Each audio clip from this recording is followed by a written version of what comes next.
ఇక పాకిస్తాన్లో కోళ్ల దానాకు కూడా తీవ్ర కొరత ఏర్పడింది. అయితే పాకిస్తానీయులు మాత్రం తమకే తినడానికి తిండి లేదని కోళ్లకు దానా ఉంటే ఏంటి లేకపోతే ఏంటి అంటున్నారు. మరోవైపు పాక్ ను ఆర్థికంగా దెబ్బతీస్తోంది భారత్. దీంతో పేదరికంలోకి పడిపోతుంది పాకిస్తాన్. ఇప్పటికే పాక్ కు నీళ్లు నిలిపివేశారు. ఇక నీటి సరఫరా లేకపోవడంతో కరువు పరిస్థితులు దాపరించాయి. ఇక ఈ విషయానికి సంబంధించి మరిన్ని అప్డేట్స్ మా ప్రతినిధి సైదులు లైవ్ ద్వారా అందిస్తారు. సైదులు.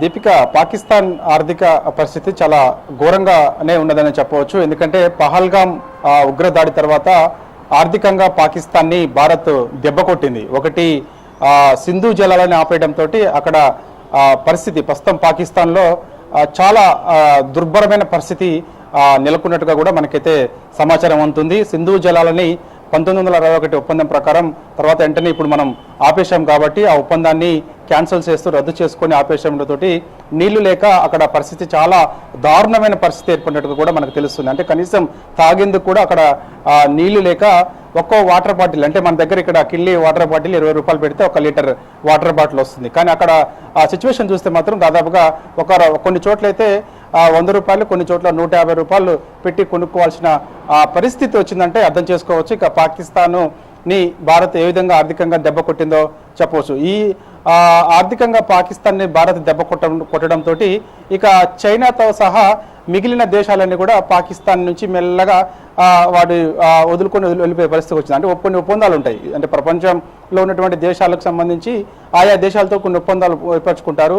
ప్రస్తుతం పాకిస్తాన్ దుర్భర పరిస్థితి చూసిన తర్వాత చైనాతో సహా ఇతర దేశాలన్నీ కూడా పాకిస్తాన్ నుంచి మెల్లగా జారుకున్నట్టుగా కూడా మనకైతే సమాచారం. ఎటువంటి హెల్ప్ కూడా పాకిస్తాన్కి చైనా కానీ ఇతర దేశాలు కూడా ఎవరు కూడా చేసేందుకు ముందుకు రావడం లేదని కూడా మనకు తెలుస్తుంది. అక్కడ ఇక మిగతా పరిస్థితి చూస్తే మాత్రం చికెన్ ధరలు అయితే విపరీతంగా పెరిగిపోయాయి. ఎందుకంటే మనకి పహల్గామ్ ఉగ్రదాడి తర్వాత మనకు May 7 తెల్లవారుజామున 3 గంటల ప్రాంతంలో మనం ఉగ్ర స్థావరాలను టార్గెట్గా చేసుకొని మొత్తం 9 స్థావరాల్లో భారత్ దాడులు చేసింది. సో ఆ దాడుల్లో భాగంగా అక్కడ పరిస్థితి కంప్లీట్గా అక్కడ స్టాక్ మార్కెట్లన్నీ కూడా పూర్తిగా కుప్పకూలిపోయాయి. సో ఎవరు కూడా పెట్టుబడులు పెట్టేందుకు ఎవరు కూడా ఆసక్తి చూపించినటువంటి పరిస్థితి నెలకొంది పాకిస్తాన్లో. సో అందుకు విపరీతంగా అక్కడ ఉన్నటువంటి ధరలు విపరీతంగా పెరిగిపోయి పాకిస్తాన్లో అందరూ కూడా చాలా ఇబ్బందులు పడుతున్నట్టుగా కూడా మనకైతే సమాచారం. కనీస మద్దతు ధర కూడా వేటికి లేకపోవడం. అంటే ఉదాహరణకి చికెన్ ధర మన దగ్గర కిలో వచ్చేసి 250-300 భారత్లో ఉంటే ప్రస్తుతం పాకిస్తాన్లో చికెన్ కిలో ధర వచ్చేసి కొన్ని చోట్ల 1100 రూపాయలు, కొన్ని చోట్ల 800 రూపాయలు ఈ విధంగా ఉన్నదంటే అర్థం చేసుకోవచ్చు. ఇంకా పౌల్ట్రీ అయితే పూర్తిగా కూడా పడిపోయినట్టుగా కూడా మనకు తెలుస్తుంది. ఇక పౌల్ట్రీకి సంబంధించి దానాకు సంబంధించి అంటే మనం పౌల్ట్రీలో దానాన్ని కోళ్ళకి వేస్తుంటాం. సో కానీ అక్కడ పరిస్థితి ఎలా తయారైపోయిందంటే కనీసం మనం తినేందుకే తిండి లేదు. కానీ ఇప్పుడు ఉన్నటువంటి పరిస్థితుల్లో ఈ యొక్క కోళ్ళకి దానా అవసరమా అనే పరిస్థితి పాకిస్తాన్లో నెలకొన్నట్టుగా కూడా మనకైతే సమాచారం అవుతుంది. సో ఏదేమైనా సరే మనం పాకిస్తాన్ మాత్రం ఒక చావు దెబ్బ మనం కొట్టామని కూడా చెప్పవచ్చు. ఎందుకంటే అనేక సార్లు కవింపు చర్యలకు పాల్పడడం, కాల్పులకు తెగబడడం ఇలాంటి సిచ్యువేషన్ చేస్తుంది. కాబట్టి మనం చాలా టార్గెటెడ్గా మనం కొన్ని చాలా క్రిటికల్ సిటీస్ ఏదైనా క్రిటికల్ సిచ్యువేషన్ ఉన్నప్పటికీ కూడా సో మనం పాకిస్తాన్ మాత్రం చాలా టార్గెటెడ్గా కొట్టాము.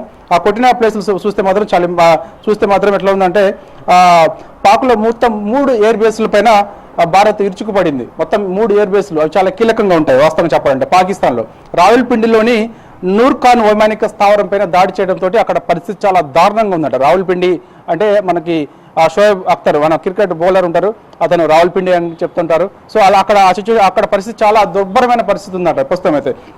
దాని తర్వాత చెక్ వాలాలోని మురీద్ ఎయిర్ బేస్ పైన భారత్ వైమానిక దాడులు చేసింది అక్కడ. సో అది కూడా పూర్తిగా నష్టపోయింది. సో అక్కడ చాలా ఇబ్బంది పరిస్థితులు కూడా ఏర్పడ్డాయట. దాంతోపాటుగా ఇస్లామాబాద్తో పాటు లాహోర్ అయితే చెప్పనవసరం లేదు. లాహోర్ పాకిస్తాన్కి కొంచెం మెయిన్ సిటీగా ఉంటుంది. కానీ లాహోర్ని కోలుకోలేనటువంటి దెబ్బ కొట్టడం జరిగింది. కారణం ఏంటంటే మనం టార్గెట్ చేసిందేమో ఉగ్రస్థావరాలని, కానీ వారు టార్గెట్ చేసేది జనావాసాలను టార్గెట్గా చేస్తూ మన పైన విశిక్షణ రహితంగా కాల్పులు జరపడం, విశిక్షణ రహితంగా ఈ యొక్క కొన్ని మనకి డ్రోన్స్ని దాదాపుగా 500 డ్రోన్స్ పైగా కూడా మనపై దాడి చేసేందుకు ప్రయత్నం చేసిందంటే మనకు అర్థం చేసుకోవచ్చు. సో అందుకు ఎప్పుడైతే మనం జనావాసాలని పాకిస్తాన్ టార్గెట్ చేసిందో సో అప్పుడు మనం ఖచ్చితంగా తిరగబడ్డాం, భారత్ తిరగబడింది. సో నేరుగా చాలా గట్టిగా కొట్టాం. లాహోర్ లాంటి సిటీలను కొట్టేసామంటే అర్థం చేసుకోవచ్చుగా.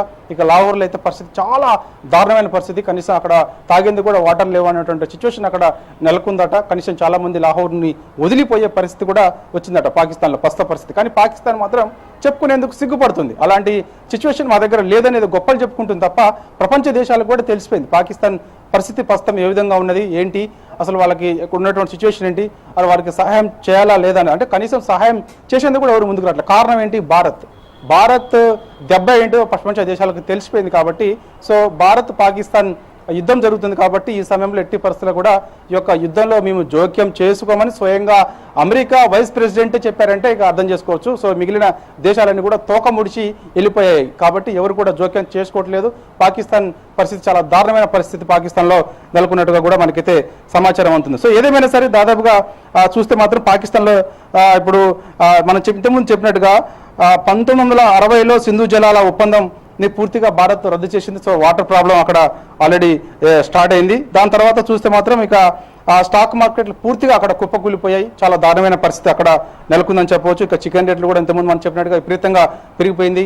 అక్కడ కూరగాయల ధరలు కూడా విపరీతంగా పెరిగిపోయాయి. కూరగాయల ధరలు మన దగ్గర కిలో టమాటో వచ్చేసి మామూలుగా 40 రూపాయలు, 50 రూపాయలు, లేదంటే కొన్ని 100 రూపాయలు ఉంటాయి. కానీ అక్కడ మాత్రం చాలా దారుణమైన పరిస్థితి. 400-500 రూపాయలు పెట్టి కిలో టమాటా కొనుక్కునే పరిస్థితి వచ్చిందట.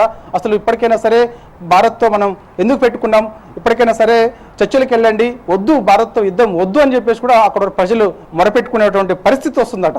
కానీ అది మాత్రం పాకిస్తాన్ మనం చెప్పట్లేదు, చెప్పుకోలేకపోతుంది, సిగ్గుపడుతుంది. కాబట్టి పాకిస్తాన్ ఏదో ఒక దుస్సాహసం చేసే ప్రయత్నం చేస్తుంది. మన పైన ఏదో దాడులు చేస్తున్నాం, ఏదో భారత్ని దెబ్బ కొడుతున్నాం, ఏదో ఎయిర్ బేస్ల పైన టార్గెట్ చేసి కొడుతున్నాం అని చెప్పుకుంటుంది తప్ప ఎక్కడా ఏమీ లేదు.